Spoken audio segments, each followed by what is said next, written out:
everybody, and welcome to one of my videos this week in which I'm going to be continuing my novel writing series that I started before, in which I'm going to take you all through the process, or rather a process that I use that I think works well from my past experience and my studies, and actually going through the process myself right now of writing a novel from start to finish and kind of what that will all entail. So last time what we looked, I was going to say last week, but last time we looked at where to begin, and that is with your concept, and really honing that into something that you can easily describe to people, that is engaging, or at least to you anyway. For the most part, at the beginning of a novel process, you're not thinking about sales, you're not thinking about pitching it or elevator pitching it to anybody. You're thinking of what you're going to enjoy writing. So hopefully you've done that, or you already had that when you watched my previous video. And this week I'm going to delve more into the kind of early concept building, or rather the early planning stages. So I'm going to do a whole different section on a character, which will be coming kind of next time I do this series, probably hopefully in the next week or so. But for now, I'm going to focus on your world building. Now, this is an absolutely momentous task, depending on, well, even rather the world you build or the kind of setting you're looking for can be absolutely huge, or it can be relatively small, or at least you can find the details. If you're going for a realism sort of take, your research will mostly focus on the area you're wanting to base your story in, practical, actually going to visit this place, researching online, finding pictures, points of reference. I'm personally writing a fantasy story, so most of my experience in this area, at least with novel writing and world building in that way, is very fantastical and very large in scope. But a lot of what I'm going to talk about today is very kind of generalized. You can apply it to basically everything that you'll be writing. It's really important to get a really good sense of your world and actually fully immerse yourself in that, where if you feel as if you can believe that you're in this world you've created, then so is your reader. That's a really important thing. And it's difficult sometimes as a writer, because you're living this process, right? To really kind of think about what someone else is going to think, or if they're going to be immersed. But if you yourself are in it and you've done all your due diligence, you've done all your groundwork, then the reader will be along for the ride with you. So when you're first starting a world, as I said before, we're going to have to look at what kind of novel we're writing. The research process is going to be different than if you're doing a realist piece in which you're basing your story in New York City in the United States, compared to if you're writing a fantasy novel in which you're going to be on maybe even a different plane of existence, sci-fi, you're going to be out probably in space somewhere. It's going to be really dependent on what your personal project is.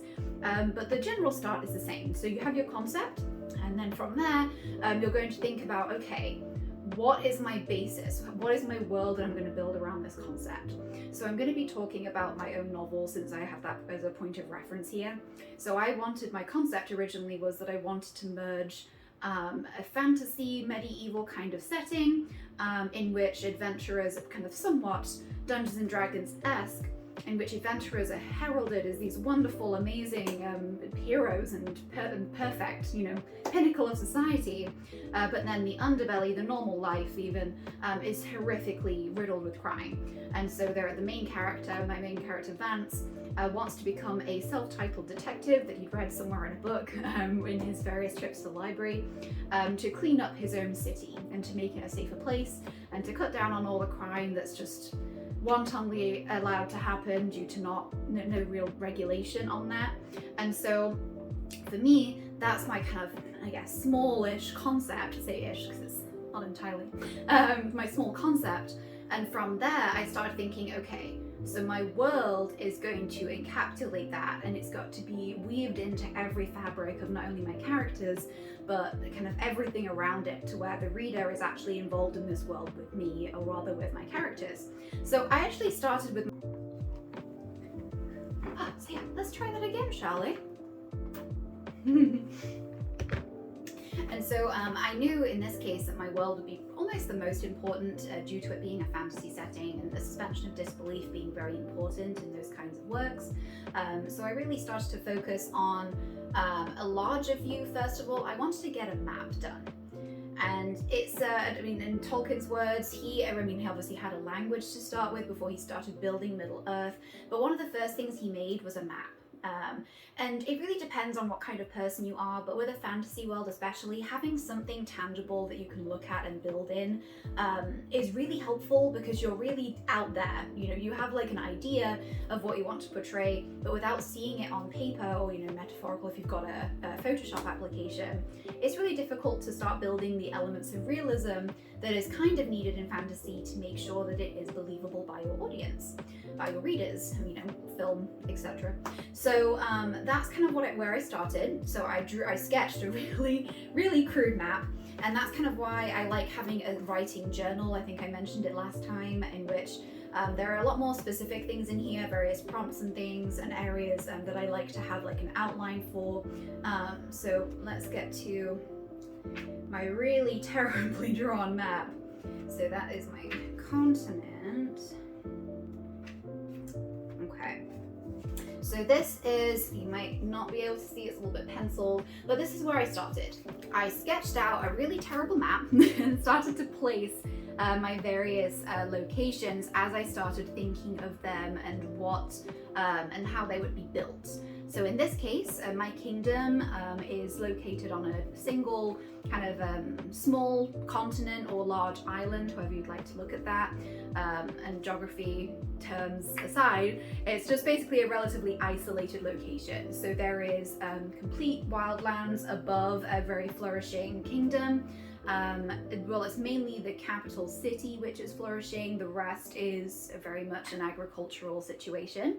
So that's kind of where I started. I started thinking, how is my world going to make sense with the idea I have? So that, in this case, having a highly densely populated capital that is just rife with crime made sense. And then kind of this idea that with any city, I kind of in my brain was thinking London or something like that. Everyone wants to move there, they want to make something of themselves, they want to make use of the big population to become the next big thing. So that's what I really honed in on as my, I guess, real world comparison to my fantasy novel, and something in this case that can help with the suspension of disbelief. You'll hear me say that quite a bit because that's what I'm working with in my fantasy novel.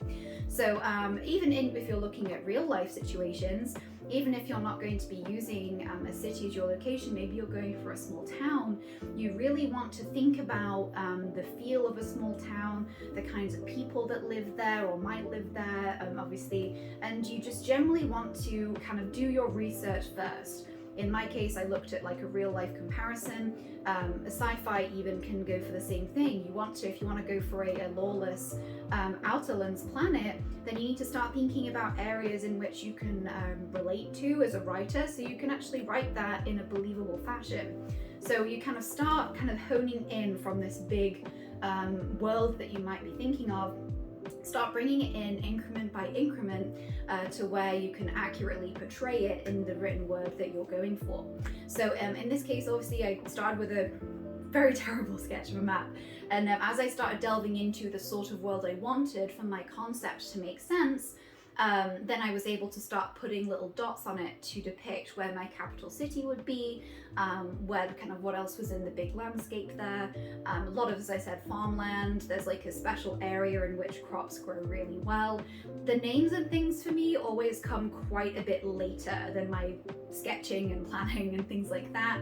And this is where I start resorting to a spider diagram. It's my preferred method of planning without a shadow of a doubt, because you have it physically on the page. I think I talked about this last time as well. You can actually connect all of your concepts that you're writing on there.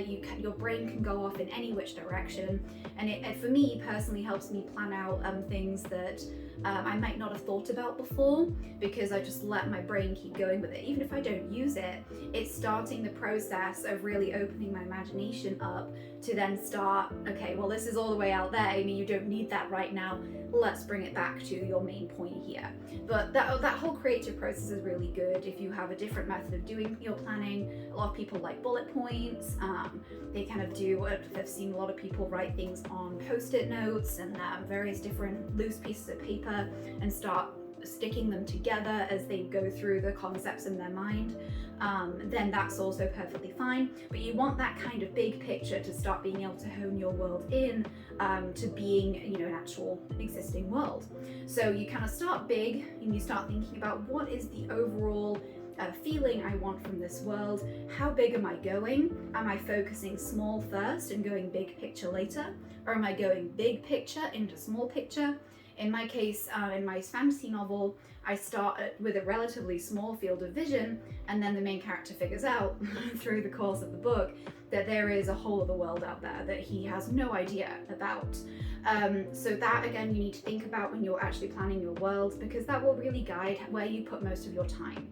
I'm not saying that if you're going small and going big, not to plan anything for the big world outside of your main setting, but it does give you a lot more focused time on that small setting.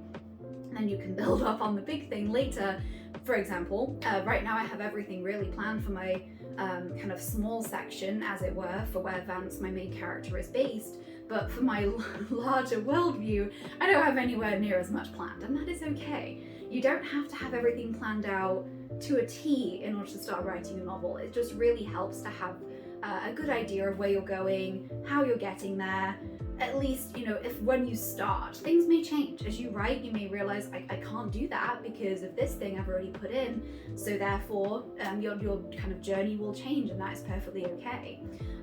So as with the world building situation, you may decide that you just want to focus on this one, let's go for a realism approach, this kind of maybe a small town murder mystery. You may have decided I wanted to just go ahead with all the kind of intricacies of a small town murder and all the mistrust that goes around. But then maybe you decide as you're writing that, oh my gosh, this could be really interesting if I link it to a bunch of cities where this person, this murderer, is floating and kind of picking all of these all of these people, all these victims to murder, and then make it into a bigger picture. As you're going along, that is perfectly fine. You just want to make sure that it links back to everything you've built up for your reader. Otherwise, it can be very kind of jarring. Everyone loves a good plot twist if the writing was on the wall and not a good plot twist that came completely out of nowhere. I'm sure you are with me on that one. And so that actually brings me to a good ending point for the first part of my world building area for this kind of series that I have going on.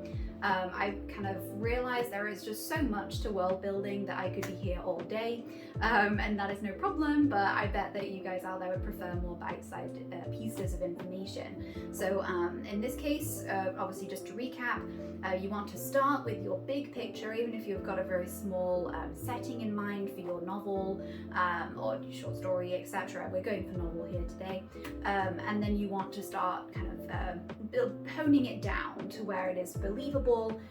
Depending on the genre you have, obviously this will change the whole process for you, but that's where you want to start, is this bigger, from your big fun concept, you want to then start bringing it in to not even narrow the focus, to make it more focused in general. If there's too much going on in a world without really focusing on the actual story you're following, a reader will get distracted and they'll want to know more about what's outside of your immediate area to the point of distraction.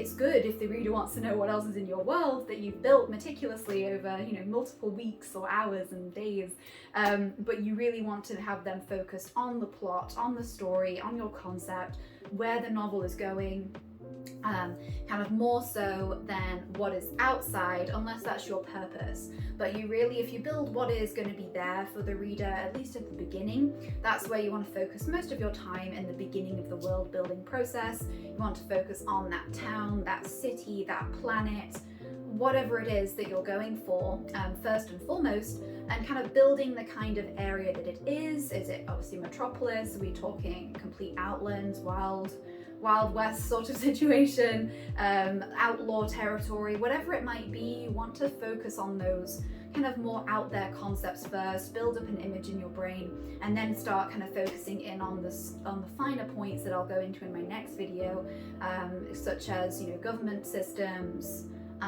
all of those other things, like the kind of time period you're going for. Maybe obviously sci-fi is going to be more futuristic, you have a lot more leeway with things, medieval, modern, and then you kind of building what is available in that location, and so on and so forth. So if you're interested in that and you want to continue this journey with me, then consider subscribing and hitting the bell notification so you know as soon as I upload a new video. I want to try and continue this series as kind of frequently as possible. It'll be the main long-running series on my channel here, just because there are so many steps to writing a novel and I'm learning more and more every day that I write my own novel, and I really hope that I can help you guys get started as well with that process. Consider liking the video, leave me a comment as well if you liked it and what you liked about it, or maybe what I could improve on, what you've done that kind of I didn't talk about that really helped you. Any of that feedback is so helpful for me as I start this journey, as I get used to this platform, and I'd really appreciate it. So I hope you all have a great weekend, great week, great evening, morning, afternoon, whatever time of day it is for you, and keep on writing, and I will see you next time.